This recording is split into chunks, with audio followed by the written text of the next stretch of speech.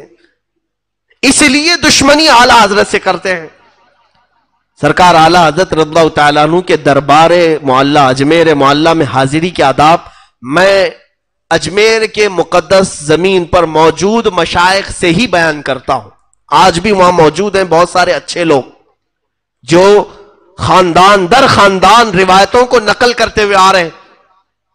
اعلیٰ حضرت جب اجمیر پاک جاتے تھے حاضری کے لیے تو جو مزار پاک کا احاطہ ہے جہاں بھیڑ لگا کر کے مزار پر اچھل کود کرتے ہیں لوگ، اعلیٰ حضرت چوکھٹ کے باہر کھڑے ہوتے تھے، اندر بھی نہیں جاتے تھے.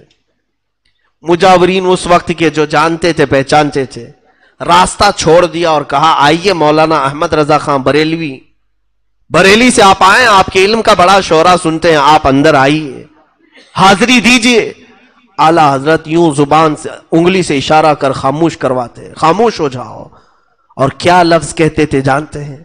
اعلیٰ حضرت یہ فرماتے کہ کتے کا کام دروازے پر رہنا ہوتا ہے، کتا مالکوں کے گھر کے اندر نہیں جاتا. اعلیٰ حضرت نے یہی الفاظ غوث پاک کے دربار کے لیے استعمال کیے. تجھ سے در در سے سگ اور سگ سے ہے مجھ کو نسبت. اور اجمیر معلیٰ میں حاضری دیتے تو کہتے کتا اندر جاتا نہیں ہے.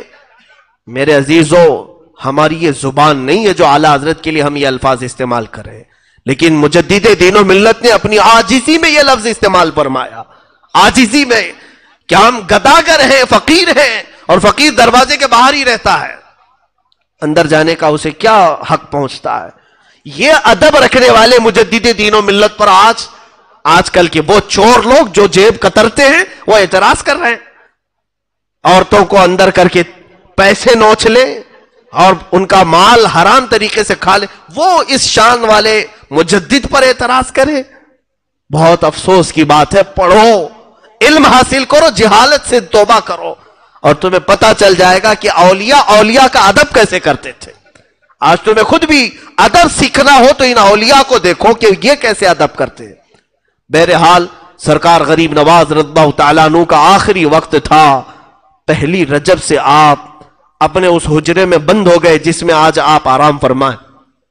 جہاں پر آپ کی قبر ہے یہی آپ کا گھر تھا، یہی آپ کی جھونپڑی تھی جس پر گنبد بنا ہے. یہ حجرے کے دروازے آپ نے بند کر لیے. پہلی رجب کو جو گئے، دوسری میں باہر نہیں، تیسری میں باہر نہیں، چوتھی میں نہیں، پانچویں میں نہیں، 6 رجب تک دروازہ نہیں کھلا. نہ کوئی پانی باہر سے گیا ہے، نہ کوئی کھانا باہر سے گیا ہے. مریدین انتظار میں تھے کہ شیخ اب نکلیں گے کہ اب تب نکلیں گے. 6 رجب تک ذکر اللہ کی آواز آتی تھی جو سرکار غریب نواز رضی اللہ تعالیٰ عنہ کا خاص ذکر تھا. لیکن اچانک 6 رجب المرجب کی دوپہر کے وقت، ظہر کا وقت تھا، ذکر کی آواز بند ہو گئی. ذکر کی آواز بند ہوئی تو موجود جو آپ کے مریدین متوسلین تھے، دروازہ توڑ کر جب وہ اندر گئے تو دیکھا ایک چارپائی پر آپ نہایت ہی آرام سے سوئے ہیں. آپ کی پیشانی سے پانی کے قطرے ٹپک رہے ہیں اور جسم ایسا لگتا تھا جیسے کوئی غسل دے کر کے سلایا ہے.